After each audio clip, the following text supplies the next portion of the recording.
রাসূল সাল্লাল্লাহু আলাইহি ওয়াসাল্লামের অভ্যাস ছিল তিনি কোনো সফরে বা অভিযানে গেলে তিনি লটারি করতেন। লটারিতে যে স্ত্রীর নাম আসতো তাকে নিয়ে তিনি আউটিংয়ে যেতেন।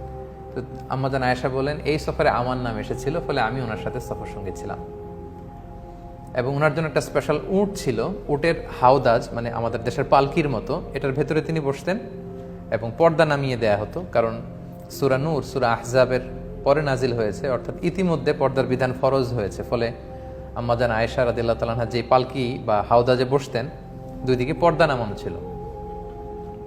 তো তিনি বর্ণনা করছেন যে আমাদের যখন ব্রেক দেয়া হলো, আমি নামলাম, আমি একটু প্রকৃতির ডাকে সাড়া দিতে দূরে গেলাম, দিয়ে যখন ফিরছি হঠাৎ আমি গলায় হাত দিয়ে দেখি আমার গলার হার নেই, মানে গলার লকেটটা মিসিং। তো আমি আমার গলার হার খুঁজতে খুঁজতে আবার যেখানে গিয়েছিলাম প্রাকৃতিক ডাকে সাড়া দিতে, ওখানে গেলাম। খুঁজতে খুঁজতে খুঁজতে খুঁজতে আলহামদুলিল্লাহ আমি পেলাম, পেয়ে গলায় এটা পরে আমি ফিরে আসলাম। এসে দেখি কাফেলার কেউ নেই। এখানে ঘটনা যেটা ঘটেছে, আম্মাজান আয়েশা তখন খুবই মানে পাতলা গড়নের একজন নারী ছিলেন, হালকা পাতলা। ফলে উনি পালকিতে উঠলেও যে ওজন, না উঠলেও খুব বেশি পার্থক্য হতো না। ফলে পালকির যেহেতু পর্দা নামানো ছিল, যে সাহাবারা এই পালকি বা হাওদাজ ওটের উপরে রাখবে, তারা ভাবছে ভিতরে হয়তো আম্মাজান আয়েশা বসে আছেন। সুবহানাল্লাহ। তারা এই পালকি বা হাওদাজ নিয়ে ওটের উপর বেঁধে দিয়েছে, পুরো কাফেলা রওনা হয়েছে মদিনার দিকে।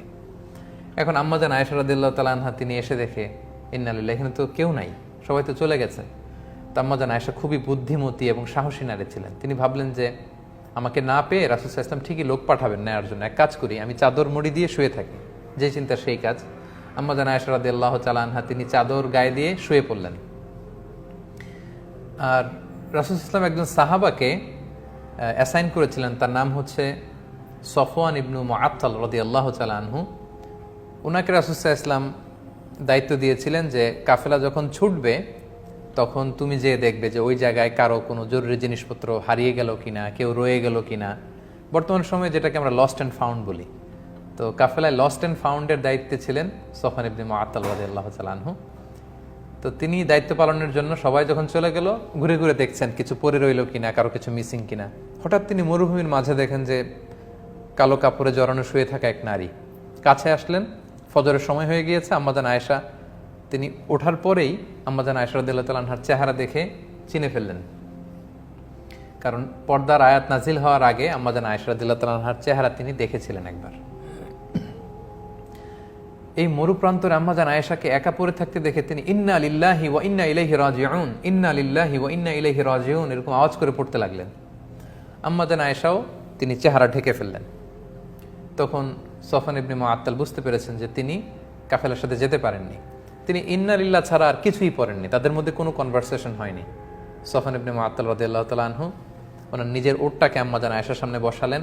আম্মাজান আয়েশা উটে বসলেন। আম্মাজান আয়েশা রাদিয়াল্লাহু তাআলা আনহা উটের উপরে বসা, আর সফওয়ান ইবনে মুআত্তাল রাদিয়াল্লাহু তাআলা আনহু নিজে উটের রশি ধরে টানতে টানতে মদিনায় পৌঁছলেন। ইতিমধ্যে যখন মদিনায় পৌঁছার পরে রাসূল সাল্লাল্লাহু আলাইহি ওয়াসাল্লাম সবাই জানতে পারলো আম্মাজান আয়েশা নেই, তিনি মিসিং। তখন মুনাফিক সর্দার আব্দুল্লাহ ইবনে উবাই ইবনে সালুল, এই দুষ্ট লোকটা, সে এই স্ল্যান্ডারিং শুরু করলো, রুমর ছড়াতে লাগলো। সে বলল, দেখো তিনি তোমাদের কাছে নবী সেজে বসে আছেন, আর তার স্ত্রী আয়েশা সেই সফওয়ানের সাথে নিশ্চয়ই পরকীয়ার সম্পর্ক ছিল, ফলে তারা মরুভূমিতে রাত কাটিয়েছে, তারা সেখানে ফষ্টি নষ্টি করেছে, অপকর্ম করেছে, নাউযুবিল্লাহ ওয়া ইয়াযুবিল্লাহ। এটা ছড়াতে লাগলো এবং এই কথা এক কান দুই কান করতে করতে পুরো মদিনায় ছড়ায় গেল। আম্মাজান আয়েশা পৌঁছলেন, তিনি কিন্তু এই কথা কিছুই জানলেন না। আম্মাজান আয়েশা রাদিয়াল্লাহু তাআলা আনহা তিনি মদিনায় পৌঁছার পরই প্রচণ্ড জ্বরে আক্রান্ত হলেন, প্রচণ্ড জ্বর। আর ওই দিক দিয়ে পুরো মদিনায় এই মুনাফিক এই কথা ছড়াতে লাগলো যে আয়েশা রাত কাটিয়েছে সফওয়ানের সাথে, তাদের মধ্যে সম্পর্ক আছে। দুঃখজনক হলেও সত্য, এই মুনাফিকদের সাথে পড়ে কয়েকজন মুমিন, যেমন রাসূল সাল্লাল্লাহু আলাইহি ওয়াসাল্লামের সভাকবি হাসান বিন সাবিত রাদিয়াল্লাহু তাআলা আনহু, তারপর আবু বকর রাদিয়াল্লাহু তাআলা আনহুর একজন আত্মীয়, তার নাম হচ্ছে মিস্তা ইবনে উসাসা রাদিয়াল্লাহু তাআলা আনহু, এবং রাসূল সাল্লাল্লাহু আলাইহি ওয়াসাল্লামের শালিকা হামনা বিনতে জাহাশ, এই জাতীয় কয়েকজন লোকও এই রুমর, এই গুজবে কান দিয়ে তারা এটাতে ছড়িয়ে পড়লো, জড়ায় পড়লো, তারাও এটা ছড়াতে লাগলো। পুরো মদিনা সমাজের ভেতরে মানে একটা গুরুগম্ভীর অবস্থা। সবার মধ্যে শুধু কানাঘুষা কানাঘুষা কানাঘুষা। তো মজার ব্যাপার, আম্মাজান আয়েশা রাদিয়াল্লাহু তাআলা আনহা এগুলো কিছুই জানতেন না। তিনি আল্লাহওয়ালা নারী, বাসায় এসে জ্বরে আক্রান্ত, চিকিৎসা নিচ্ছেন, আল্লাহর কাছে দোয়া করতেছেন, তিনি এগুলো কিছুই জানেন না। কিন্তু আম্মাজান আয়েশা এটা টের পেলেন যে রাসূল সাল্লাল্লাহু আলাইহি ওয়াসাল্লাম আগে যে ভালোবাসা দেখাতেন, এই ভালোবাসার এখন দেখান না। শুধু ঘরে আসলে সালাম দেন, কেমন আছো জিজ্ঞেস করেন, এতটুকুই। তিনি একদিন বললেন, ইয়া রাসূলুল্লাহ, আমি অসুস্থ, আমি আমার বাপের বাড়িতে যাব। রাসূল বললেন, যাও। তিনি গেলেন, তখনও জানেন না।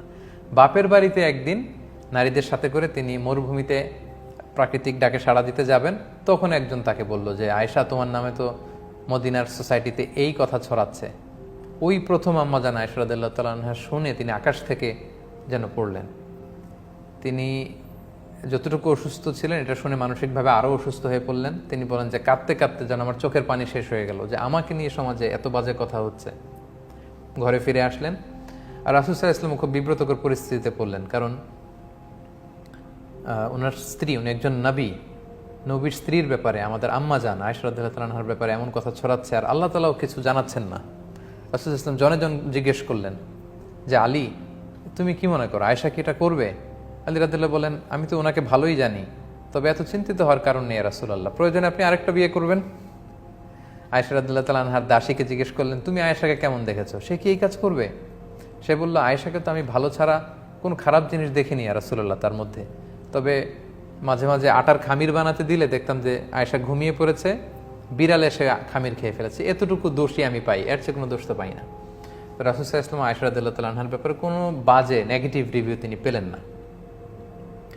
রাসূল সাল্লাল্লাহু আলাইহি ওয়াসাল্লাম যখন দেখলেন যে 1 মাস হয়ে গেল মদিনাতে কানাঘুষা, কোনো আয়াত নাজিল হচ্ছে না, আর আব্দুল্লাহ ইবনে উবাই ইবনে সালুল একটা সুযোগও পেয়ে গিয়েছে, তিনি আবু বকর রাদিয়াল্লাহু তাআলা আনহুর ঘরে গেলেন এবং যে আয়েশাকে ডেকে বললেন, আয়েশা, তুমি যদি সত্যিই কোনো পাপ করে থাকো আল্লাহর কাছে ক্ষমা চাও, আল্লাহ তো ক্ষমাশীল। আম্মাজান আয়েশা এই কথা শুনে আরও কষ্ট পেলেন। তিনি রাসূল সাল্লাল্লাহু আলাইহি ওয়াসাল্লামের প্রশ্নের উত্তর দিলেন না, বললেন, বাবা আপনি উত্তর দিন আমার পক্ষ থেকে। মাকে বললেন যে মা আপনি বলেন। তারা বলল যে আমরা কি বলবো রাসূল সাল্লাল্লাহু আলাইহি ওয়াসাল্লামকে। তখন আম্মাজান আয়েশা বলেন যে আমি যে পুত পবিত্রা নারী, আমি যে কোনো পাপ কাজ করিনি, এটা পৃথিবীর কেউ না জানলেও আমার আল্লাহ জানে, আল্লাহ তাআলা নিশ্চয়ই আমার পবিত্রতা ঘোষণা করবেন। কিছুক্ষণ পর রাসূল সাল্লাল্লাহু আলাইহি ওয়াসাল্লাম একটু গম্ভীর হয়ে বসেছিলেন, হঠাৎ তিনি চোখ খুলে খুব খুশ মেজাজ নিয়ে বলতে লাগলেন, আয়েশা আল্লাহ শুকরিয়া করো, আল্লাহ তাআলা তোমার পবিত্রতা বর্ণনা করে আয়াত নাজিল করেছেন। তখন আয়েশা রাদিয়াল্লাহু তাআলা আনহার মা বললেন, আয়েশা তুমি বিশ্বনবীর কাছে যাও, থ্যাঙ্কস জানাও, শুকরিয়া করো, কারণ আল্লাহ তাআলা তোমার পবিত্রতা বর্ণনা করেছেন, তুমি যে নিষ্পাপ এটা আল্লাহ কোরআনের আয়াত দিয়ে জানিয়ে দিয়েছেন। আম্মাজান আয়েশা বললেন, আমি রাসূল সাল্লাল্লাহু আলাইহি ওয়াসাল্লামের প্রশংসা কেন করব, তিনি তো আমাকে বিশ্বাস করেননি, বা তিনি তো আমার পবিত্রতা ঘোষণা করেননি। আমার পবিত্রতা যিনি ঘোষণা করেছেন যে সত্তা মহান আল্লাহ রাব্বুল ইজ্জা, আমি তার প্রশংসা করছি, আল্লাহু আকবার। রাসূল সাল্লাল্লাহু আলাইহি ওয়াসাল্লাম তখন এই আয়াত মসজিদে নববীতে গিয়ে সবাইকে জানিয়ে দিলেন এবং বললেন, যারা এই পাপ কাজের সাথে জড়িত তাদেরকে আশীর্বাদ দাও, কারণ আমার আয়েশা পবিত্রা, নিষ্কলুষ, তার চরিত্রে কোনো কালিমা লেপন করার সুযোগ নেই। আল্লাহ তাআলা আরশের উপর থেকে আয়াত নাজিল করে আম্মাজান আয়েশা রাদিয়াল্লাহু তাআলা আনহার পবিত্রতা ঘোষণা করেছেন। তো যেহেতু যারা যারা জড়িয়ে পড়েছিল তাদেরকে আশীর্বাদ দেয়া হলো। সম্মানিত সুধী, এই ছিল পুরো ঘটনা। এই ঘটনাটাকেই আল্লাহ তাআলা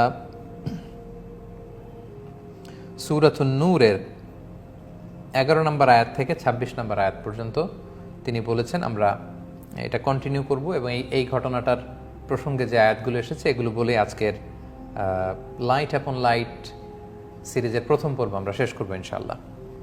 সম্মানিত শুধু আপনারা পুরো ঘটনাটা জানলেন, এবার দেখি যে এই ঘটনাটাকে আল্লাহ কিভাবে উপস্থাপন করেছেন এবং আম্মাজান আয়েশা রাদিয়াল্লাহু তাআলা আনহাকে অপবাদ দেওয়াটা যে আল্লাহর কাছে কত বড় ছিল, আল্লাহ তাআলা যে কত নাখোশ হয়েছেন এবং মদিনাতে সাহাবারা কেন এটা নিয়ে কানাঘুষা করলো, কেন আম্মাজান আয়েশার পক্ষ নিল না, কেন আম্মাজান আয়েশাকে ডিফেন্ড করলো না, এ ব্যাপারে আল্লাহ তাআলা অনেক ধমক দিয়েছেন আয়াতগুলোতে, হুঁশিয়ারি দিয়েছেন, ওয়ার্নিং দিয়েছেন এবং সাহাবাদেরকে ভর্ৎসনা করে আমাদেরকে এই মেসেজটাই আল্লাহ তাআলা দিতে চেয়েছেন যে কারোর ব্যাপারে কিছু শুনেই ওই রুমর তোমরা গুজবে কান দিবে না, আগে সত্যতা যাচাই করে নিবে। আর কারো ব্যাপারে কোনো একটা পাপের কথা, মন্দ কথা শুনলে আমাদের কেন এত ইন্টারেস্ট থাকবে, যে ব্যাপারে আমার কোনো, ইটস নট মাই বিজনেস, এখানে আমার কোনো সম্পৃক্ততা নেই।